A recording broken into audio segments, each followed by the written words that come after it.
Captain Zilith's long fingers trembled as they moved across the control panel of the merchant ship Serenity's Echo. The Velkin's pale blue skin had turned almost white with fear. Outside the viewing port, 3 massive raider ships closed in like hungry predators circling wounded prey. "Captain, they're charging weapons again," said Navigator Prex from his station.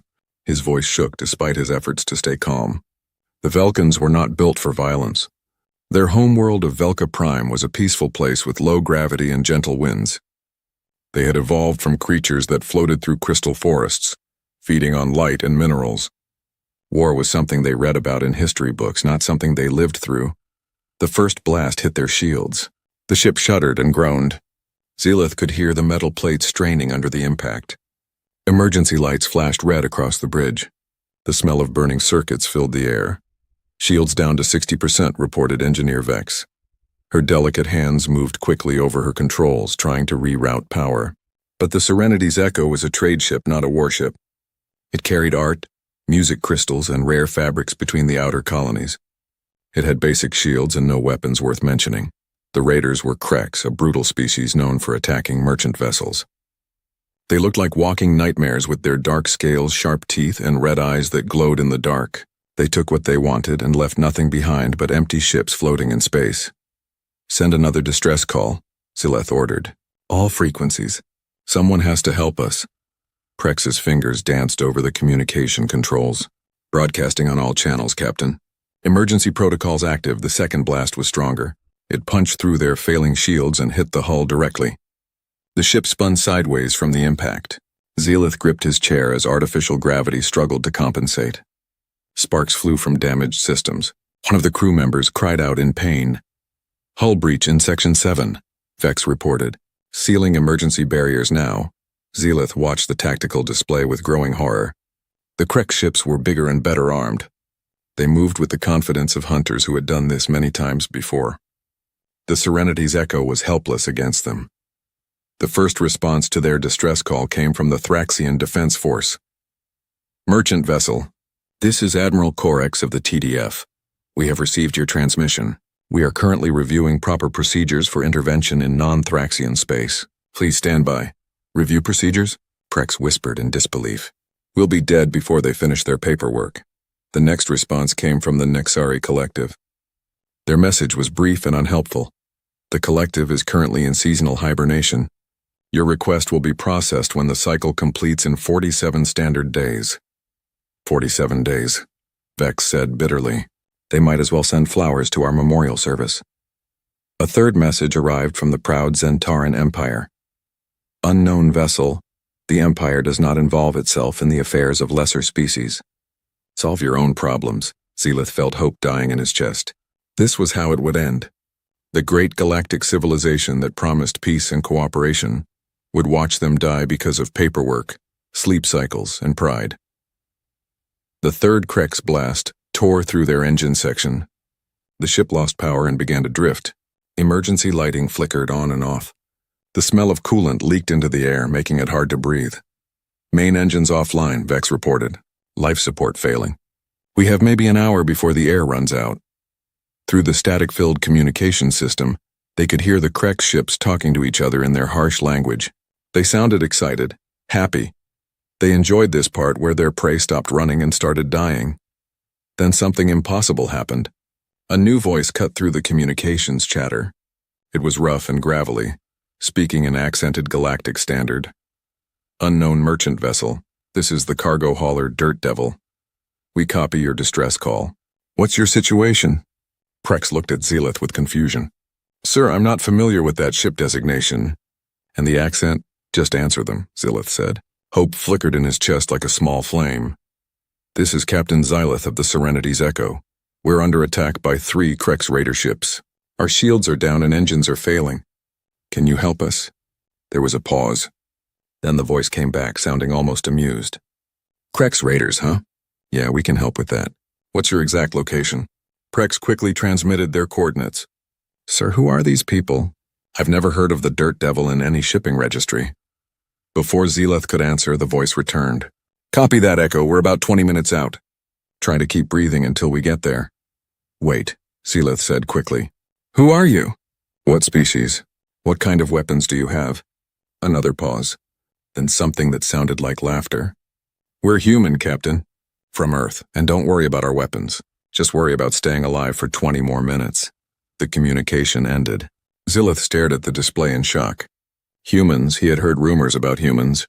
They came from somewhere called Earth, which was listed in the galactic database as a Class 12 death world. He had always assumed that was some kind of mistake in the records. Captain, Vex said quietly, the database says Class 12 worlds are uninhabitable. Extreme gravity, toxic atmosphere, constant natural disasters. Nothing could evolve there except what? Prex asked. Vex's voice was barely a whisper. Except monsters. Another Krex blast shook their dying ship. But now Zilith felt something he had not felt before. Not hope exactly, but curiosity. What kind of beings answered distress calls that everyone else ignored? What kind of creatures came from worlds so dangerous that the galaxy classified them as death worlds? 15 minutes until hull breach in Section 12, Vex reported. Atmospheric pressure dropping. Zilith nodded and settled back in his chair. Either they would be saved by mysterious humans from an impossible world, or they would die knowing that someone had at least tried to help. Either way, it was better than being ignored by the civilized galaxy. Outside, the Krex ships moved closer for the killing blow. They had no idea that something was coming for them from the darkness between the stars. Something that had learned to fight on a world where everything wanted to kill everything else. Something human. The Serenity's echo drifted through space, bleeding air and power. Its crew waited in the emergency lighting, counting down the minutes until either rescue or death. In the distance, stars twinkled peacefully, unaware that the balance of power in this small corner of the galaxy was about to shift forever. 20 minutes had never seemed so long. The human ship dropped out of hyperspace with none of the smooth grace that Zilith expected from starfaring vessels. Instead of the gentle shimmer of properly tuned engines, space seemed to tear open like fabric. The Dirt Devil tumbled through the hole in reality, spinning twice before its pilot got control. Zilith stared at the newcomer through his failing sensors. The ship looked nothing like any vessel in the galactic registry. Where most ships were sleek and beautiful, this one was covered in scars. Burn marks from asteroid impacts streaked across its hull. Welded patches covered holes that should have been repaired in proper shipyards. One entire section looked like it had been rebuilt using parts from 3 different ships. Captain, Prex said in a shocked whisper, that ship shouldn't be able to fly. Look at those engine modifications. And those weapon mounts. Are those mining lasers? Before Zilith could answer, the Dirt Devil opened a communication channel. The same rough voice they had heard before filled their bridge. Okay, Echo, we're here. You folks just sit tight while we sort this out. Wait, Zilith said quickly. You need to know what you're facing. 3 heavy raiders with military-grade weapons. They've been attacking ships in this sector for months. Maybe you should call for backup. Laughter came through the speakers. Actual laughter. Backup from who? The Thrax bureaucrats? The sleeping Nexari? Don't worry about us, Captain. We've dealt with worse things before breakfast. Zilith watched in amazement as the human ship moved toward the Krex raiders. It didn't use any of the standard attack patterns taught in galactic military academies. Instead, it flew like something alive and angry. The pilot threw the ship into turns that should have torn it apart. It twisted and rolled through space like a predator playing with its prey. The Krex ships immediately turned their attention to this new threat. They had been expecting another helpless merchant vessel, not this scarred monster that moved like it enjoyed fighting. Their formation scattered as they tried to get a clear shot. Unknown vessel, came a harsh Krex voice over the communications. You are interfering with a legal salvage operation. Withdraw immediately or be destroyed. The human response was immediate and cheerful. Legal salvage? That's funny. Hey Sarah, did you hear that? They think shooting up merchant ships is legal. A new voice answered, female and cold as space. I heard, Doc. Should we explain galactic law to them? Nah, the first voice replied. I think they're about to get a practical demonstration. Zilith realized there were multiple humans on that ship. The idea terrified him more than the Krex raiders. One human was frightening enough. A whole crew of them seemed impossible. The Dirt Devil suddenly accelerated straight toward the largest Krex ship. Zilith gasped as he realized the human pilot was playing chicken with a ship 3 times their size. At the last second, the human ship rolled aside and fired. But instead of standard energy weapons, Streams of superheated plasma erupted from the mining lasers. The beams cut through the Krek ship's shields like they weren't there. Metal boiled away under the assault. The Raider ship's hull glowed red-hot where the lasers touched it. Impossible, Vex breathed. Those are industrial tools, not weapons. How are they cutting through military shields? A third human voice answered as if he had heard her question. This one spoke with a thick accent. Is simple physics, little blue friend. We route all power from life support and artificial gravity into laser array. Very dangerous for us, but Krek's ship, she does not like being cut in half. They shut off their life support, Prex said in horror. How are they breathing? Emergency suits, the human called Boris replied calmly. We wear them always when fighting. On Earth, we learn young that safety equipment keeps you alive. Zelith watched the battle unfold with growing amazement. The humans didn't fight like any civilized species. They used their cargo bay as a weapons platform, launching mining charges like missiles. They rerouted power in ways that should have killed them. They flew their ship into positions that exposed them to enemy fire, but gave them better shots at weak points. The Kreks were brutal fighters, but they followed standard Raider tactics. They expected their enemies to be afraid. They expected their victims to make predictable moves based on fear and desperation. The humans were not afraid. They were having fun. Sarah, came the doctor's voice again. The middle ship has weaker rear shielding. If we come up from below?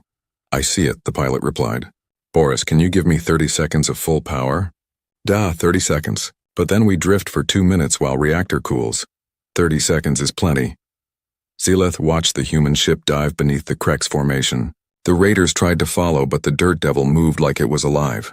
It spun and twisted through their weapons fire, taking hits that would have destroyed most ships but somehow staying in one piece. When it emerged behind the second Krek ship, all its weapons fired at once.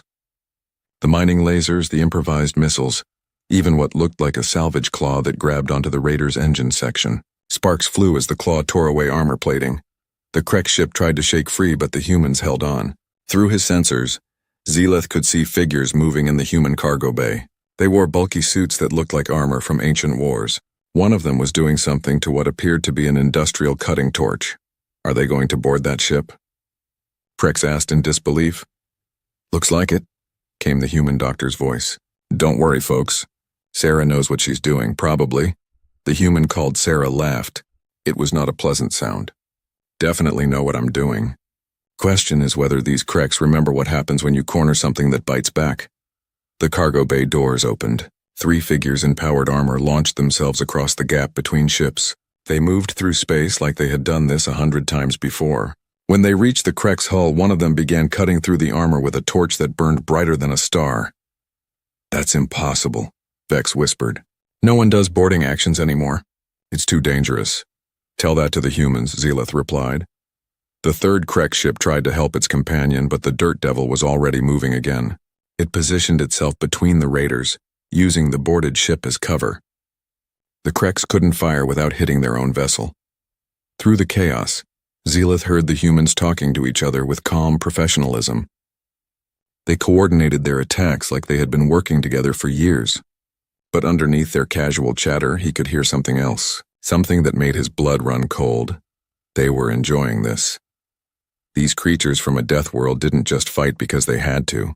They fought because some part of them wanted to. They had evolved on a planet so dangerous that violence had become natural to them. They were predators wearing the mask of civilization, and right now they were the most beautiful sight Zelith had ever seen. The boarding party was inside the Krek's ship. Explosions flashed through the Raiders' windows. Emergency lights flickered on and off. Within minutes, the ship went dark and began to drift. Krek's vessel neutralized, Sarah reported. Boris, you ready for round 3? Always ready, Captain, is what we do. The remaining Krek ship turned and ran. Zelith could hardly believe what he was seeing. The Raiders who had been hunting his ship like wolves suddenly fled like frightened children. Their powerful vessel, which moments ago had seemed unstoppable, accelerated away from the battle as fast as its engines could push it. Should we let them go? Asked the human called Sarah. Negative, came the doctor's voice, now cold and clinical. If we let them escape, they'll just attack someone else tomorrow. Someone who might not have backup coming. Good point, Doc. Boris, how much power do we have left? Enough for one more fight, maybe 2 if they are stupid. Zilith watched in fascination as the human ship gave chase. The Dirt Devil should have been slower than the sleek Krex Raider, but somehow it kept pace. The human pilot flew in ways that defied physics, using gravitational fields from nearby asteroids to boost their speed. "How are they doing that?" Engineer Vex asked in amazement. "That maneuver should tear their ship apart." "Human engineering," Boris's voice answered through their open communication channel. "We build ships like we build everything else, strong enough to survive what kills other things." The chase led through an asteroid field. Most pilots would have slowed down to navigate the dangerous rocks safely. The humans accelerated. They flew their battered ship through gaps barely wider than their hull, using asteroids as shields when the Krex ship fired back at them. "This is insane," Prex whispered. "They're going to get themselves killed." "Duh," Boris agreed cheerfully. "Is possible, but Krex ship she will die first. Is guarantee." Zilith realized that the humans weren't just chasing their enemy. They were hurting them. Every time the Krex ship tried to change course, the Dirt Devil would fire a mining charge or laser blast to drive them in a different direction. Slowly, methodically, they were forcing the Raider toward a cluster of larger asteroids. "Sarah," the doctor said, "if we can get them into that rocky area, their long-range sensors won't work as well." "Already on it." "Doc, these Krex idiots don't realize they're being driven into a trap." The human tactics were unlike anything Zilith had studied in galactic military history. Civilized warfare involved careful positioning, proper formations, and honorable engagements between equally matched forces. This was something else entirely. This was hunting. The Krex ship entered the asteroid cluster and immediately began having problems. The rocks interfered with their sensors and communications. They slowed down, trying to navigate safely through the dangerous terrain. That was exactly what the humans had been waiting for. The Dirt Devil came up from beneath the asteroid field, hidden by the sensor shadows of the larger rocks. When it emerged, it was close enough that the Krex couldn't miss and too close for the Raiders to escape. But instead of firing immediately, the humans opened a communication channel. "Krex vessel," the doctor's voice said calmly. "This is Dr. Yuki Tanaka of the Earth vessel Dirt Devil. I want you to know that I've studied your species extensively. I know exactly where your vital organs are located. I know which parts of your body are most sensitive to pain. I know how long you can survive in vacuum." There was silence from the Krex ship. "Now," Dr. Tanaka continued in the same calm tone, "you have 30 seconds to surrender your vessel and prepare to be taken prisoner. If you refuse, I will demonstrate my anatomical knowledge in ways you will find extremely educational." Zilith felt his blood turn to ice. The human doctor sounded like she was discussing the weather, not threatening to torture their enemies. But there was something in her voice that made it clear she wasn't bluffing. "You're bluffing," came a shaky Krex voice. "The Galactic Peace Accords forbid torture." "The Galactic Peace Accords," Dr. Tanaka replied sweetly, "were written by species that never had to fight for survival every day of their evolutionary history. I'm from Earth. We have different rules." A new sound came through the communication system. It took Zilith a moment to realize what it was. The human called Sarah was sharpening something. The metallic scraping sound echoed through space like a promise of violence. 20 seconds, Dr. Tanaka announced. "Wait," the Krex captain shouted. "We surrender. We surrender." "Smart choice," Sarah said. "Boris, lock onto their ship with the tractor beam. Doc, scan them for weapons." As Zilith watched, the humans efficiently disabled and captured the remaining Krex vessel. They worked with the kind of smooth coordination that only came from years of practice. These people had done this before. Many times. Serenity's echo, came Sarah's voice. "This is Dirt Devil. Area is secure. How are you holding up over there?" "We're alive," Zilith managed to say. "Barely. Our life support systems are failing. Copy that. We're coming alongside to help with repairs. Fair warning, though. We're about to dock with your ship. Try not to be alarmed by what you see." "What do you mean?" Prex asked. "Well," Sarah said, and Zilith could hear amusement in her voice. "We're human. Most species find us a bit intense the first time they see us." Through the viewing port, Zilith watched the human ship approach. Up close, it looked even more impossible. The hull was covered with patches made from different types of metal.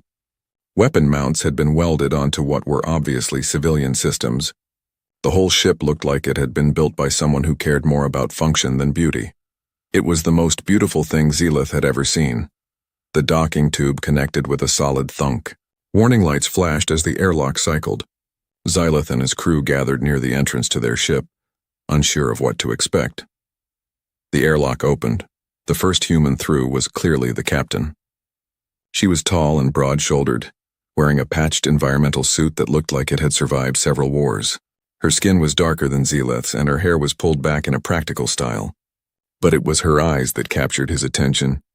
They were alert and dangerous, constantly scanning for threats. Behind her came a smaller human with neat black hair and precise movements. This had to be Dr. Tanaka. She carried a medical kit in one hand and something that looked like a weapon in the other. Her smile was polite but somehow predatory. The third human was massive. Boris had to duck to fit through the doorway. His arms were bigger than Xylith's entire torso, and his hands looked like they could crush metal. Scars covered his visible skin, and his beard was streaked with gray. "Hello," Captain Sarah said in perfectly polite galactic standard. "I'm Captain Rodriguez. Thanks for waiting for us." Xylith stared at them in shock. These were the monsters from the Death World? They looked almost normal if you ignored the obvious muscle mass and the way they moved like coiled springs ready to explode into violence. "You're human," he said stupidly. "Last time we checked," Dr. Tanaka replied with that disturbing smile. "Now let's take a look at your ship." Boris checked their engines. "I'll handle life support." "Captain, maybe you could help our Velkan friends understand what just happened." As the humans spread out through his ship, Xylith realized something important. These people had risked their lives for complete strangers. They had fought 3 ships with superior firepower and won. They had saved his crew when no one else would even try. And now they were fixing his ship like it was the most natural thing in the world. Boris worked on the Serenity's Echo's engines with tools that looked like they belonged in a museum. He used a hammer to fix delicate electronics. He welded broken connections with equipment that sparked and smoked. Xylith watched in horror as the massive human treated his ship's sophisticated systems like farm equipment. "Is not so bad," Boris said, noticing Xylith's expression. "Your engine, she is just frightened. We give her little encouragement, she will work again." "Encouragement?" Engineer Vex asked nervously. Boris grinned, showing teeth that looked too white and too sharp. "On Earth, we say percussive maintenance. Sometimes machines just need good kick to remember how to work." As if to prove his point, he hit something with a large wrench. Sparks flew and then the engine hummed back to life. Vex stared at the readings on her display in disbelief. "That's impossible," she whispered. "Those connections were completely severed." "We're not severed," Boris corrected. "We're just confused. Now they remember their job."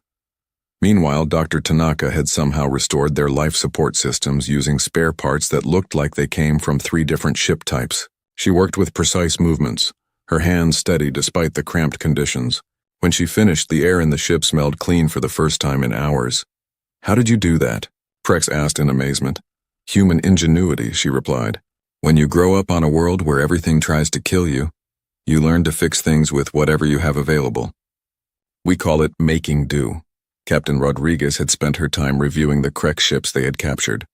She moved through the Serenity's Echo like she owned it, checking their tactical systems and examining their cargo manifest. Xylith found her presence both reassuring and terrifying.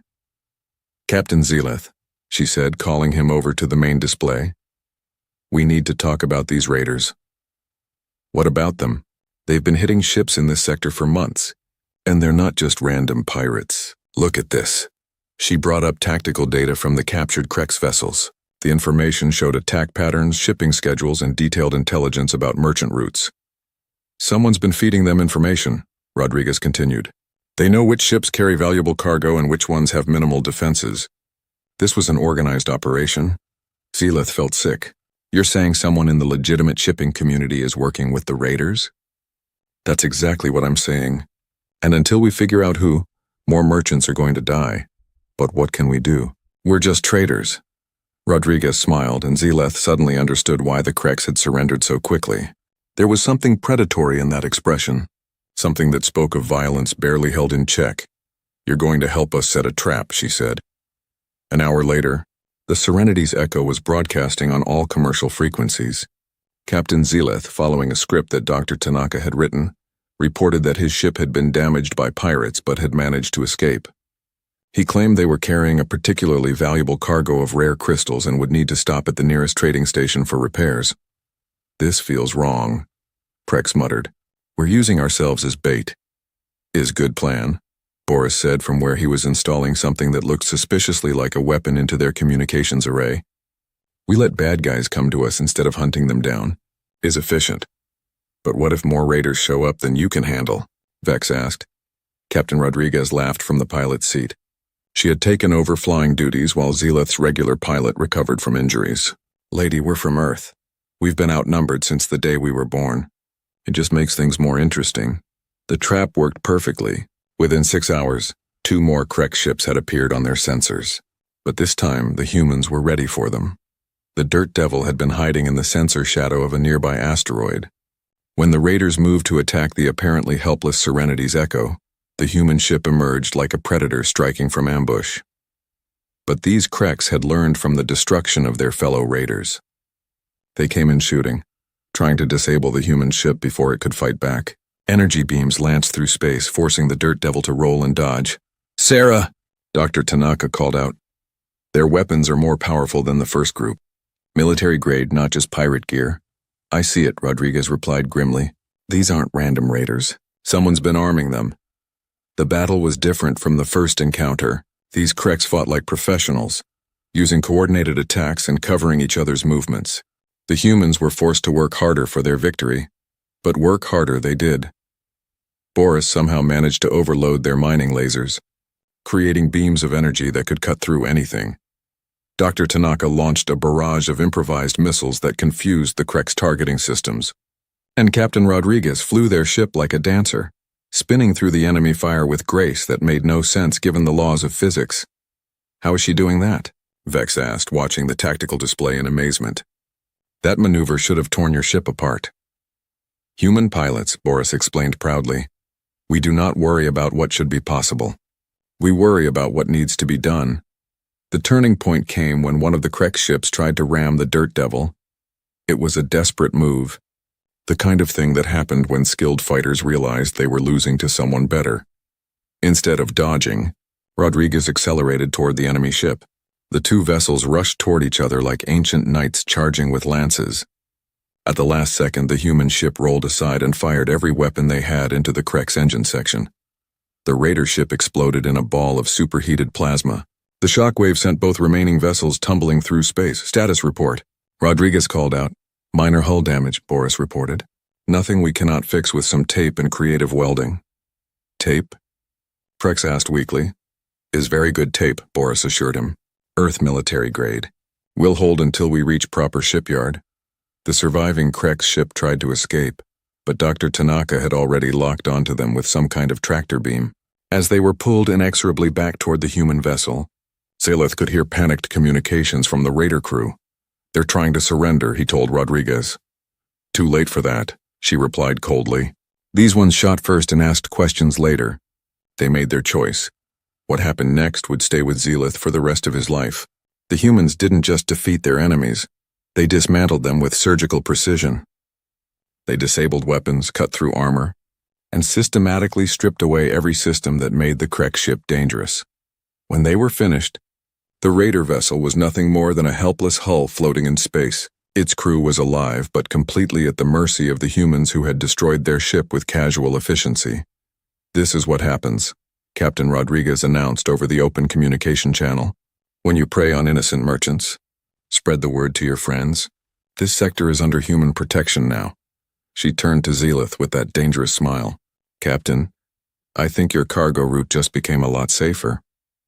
As Zelith looked around his repaired ship, at the human engineers who had fixed the impossible, and the human warriors who had fought the unbeatable, he realized something important. The galaxy had just changed. These humans weren't just another species looking for trade opportunities and peaceful coexistence. They were something new, something the civilized galaxy had never seen before. They were protectors who protected by being more dangerous than the things they fought. The 2 ships traveled together toward the nearest trading station, the Serenity's Echo escorted by the scarred and deadly Dirt Devil. During the 3-day journey, Zelith found himself spending more and more time talking with the humans. What? He learned changed everything he thought he knew about the galaxy. Dr. Tanaka was the most willing to answer questions. She sat in the Echo's common area, sharing something she called coffee with the Velkin crew. The drink smelled awful and looked like liquid poison, but the humans seemed to love it. "Tell me about Earth," Zelith requested. "The database says it's a Class 12 death world, but that seems impossible. How can anything evolve on such a planet?" Dr. Tanaka smiled, but this time it seemed genuinely friendly rather than predatory. "Earth isn't impossible, Captain. It's just difficult. Most worlds in the galaxy developed life under stable conditions. Gentle weather, predictable seasons, few natural disasters. Earth was different." She activated a holographic display showing a blue and green planet covered in swirling white clouds. It looked beautiful and peaceful. "Looks nice," Engineer Vex commented. "That's the trap," Dr. Tanaka replied. "Earth looks peaceful from space.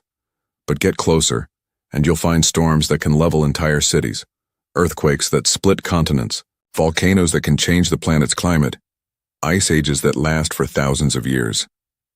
The display changed to show massive hurricanes, exploding volcanoes, and walls of ice covering huge land masses. "But that's just the geology," she continued. "The real challenge was the other life forms. New images appeared. Creatures with massive teeth and claws, predators that hunted in coordinated packs, tiny organisms that could kill with poison or disease. Everything on Earth was trying to eat everything else, Dr. Tanaka explained. Plants developed toxins to avoid being eaten. Animals developed armor, speed, or weapons to survive. And then there were the parasites, the diseases, the fungi that could take over your nervous system. Navigator Prex looked sick. How did anything survive? "By becoming tougher," Dr. Tanaka said simply. "The weak died, the strong survived, and had children who were even stronger. For millions of years, Earth was a testing ground that only allowed the most adaptable species to live." "And humans were one of those species?" Zelith asked. "We were the ultimate product of that process. We couldn't run as fast as some animals, couldn't fight as well as others. But we could think, we could plan, we could work together, and most importantly, we could adapt to anything." Boris joined them, carrying his own cup of the terrible coffee.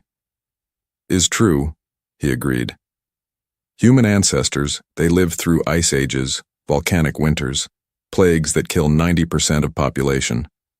Each time, survivors get little bit stronger, little bit smarter, little bit more stubborn." "Stubborn?" Prex asked. "Duh," Boris grinned. "Is most important human trait. When Galaxy says something is impossible, humans say, 'Hold my beer and watch this.'" "What's beer?" Vex inquired. "Is another earth poison we drink for fun," Boris explained cheerfully. "Makes you brave and stupid at the same time. Very useful for impossible tasks." Captain Rodriguez entered the common area, moving with that fluid grace that made her seem dangerous even when she was relaxed. She poured herself coffee and settled into a chair that looked too small for her frame. "You're scaring them, Doc," she said with amusement. "They probably think we're monsters." "Are you?" Zelith asked quietly. Rodriguez considered the question seriously. "Depends on your definition of monster, Captain. We're predators, that's true. We evolved to hunt and fight and survive things that would kill most species. But we're also protectors. We form packs, families, tribes, nations, and we'll die before we let our pack members get hurt." "But we're not your pack," Prex pointed out. "We're complete strangers. Why did you risk your lives for us?" "Because," Rodriguez said simply, "that's what humans do. When we see someone in trouble, we help. It's built into who we are. Our ancestors survived because they worked together, helped each other, protected the weak. It's instinct," Dr. Tanaka nodded. "Every human culture in history has stories about heroes who risk everything to save strangers. It's not just noble behavior. It's literally how we're programmed to think." "Besides," Boris added with a laugh, "was fun fight. Krex raiders, they think they are so tough, but they never fight something that fights back properly. Was good to show them what real predators can do. Zeleth realized something that made his blood run cold. You enjoyed the battle. Of course we did, Rodriguez replied without shame. We're human. Violence is part of our nature. The difference is that we choose when and why to be violent. We don't hurt innocent people. We hurt the people who hurt innocent people. The galaxy needs that, Dr. Tanaka said seriously. All these civilized species with their rules and protocols. They're soft. They've forgotten that sometimes the only way to stop evil is to be more dangerous than evil is. Over the next 2 days, Zeleth learned more about humanity than he had ever wanted to know. They were indeed monsters, but they were monsters who had chosen to be heroes. They carried weapons of incredible destructive power, but used them only to protect those who couldn't protect themselves. They told stories of their homeworld that sounded like nightmares. Predators that could track prey across continents. Weather systems that could destroy entire civilizations. Diseases that killed billions. But they also told stories of humans who faced these horrors and refused to give up. Is why other species fear us, Boris explained. They look at humans and see creatures that survived hell itself. They think we must be devils. But we're not devils, Rodriguez added. We're just people who learned that sometimes you have to become the thing that monsters fear. When they finally reached the trading station, word of their adventure had somehow spread ahead of them. Ships from a dozen different species waited to meet the humans who had single-handedly cleared out the raider problem that had been plaguing the sector for months. As they docked, Zeleth felt sad to see the humans go. They had become friends during the journey, despite the fact that they represented everything the civilized galaxy feared. What will you do now? He asked Captain Rodriguez. Same thing we always do, she replied. Look for people who need help. Fight the things that need fighting. Try to make the galaxy a little bit safer for folks like you. Will we see you again? Rodriguez smiled that dangerous smile. Captain, I have a feeling that humans and the merchant guilds are going to be working together a lot more in the future. Word's going to spread that there are people out here who will actually show up when you call for help. As the humans prepared to leave, Dr. Tanaka handed Zeleth a small device. What is this? He asked. Emergency transmitter, she explained. Human design. If you're ever in trouble again, activate it. Every human ship within 50 light years will hear the signal. And they'll come? They'll come, she confirmed. That's what humans do. We answer the call. As the Dirt Devil undocked and disappeared into hyperspace, Zeleth stood at the viewing port and thought about what he had learned. The galaxy was full of civilized species who talked about peace and cooperation, but abandoned you when things got dangerous. But now there were humans. Monsters from a death world who had learned to use their monstrous nature to protect the innocent. Predators who had chosen to hunt other predators instead of prey. Within hours of the humans' departure, Zeleth received communication requests from merchant captains across the sector. They all wanted to know the same thing. How could they contact these mysterious humans who actually fought back? Zeleth smiled as he prepared his responses. The galaxy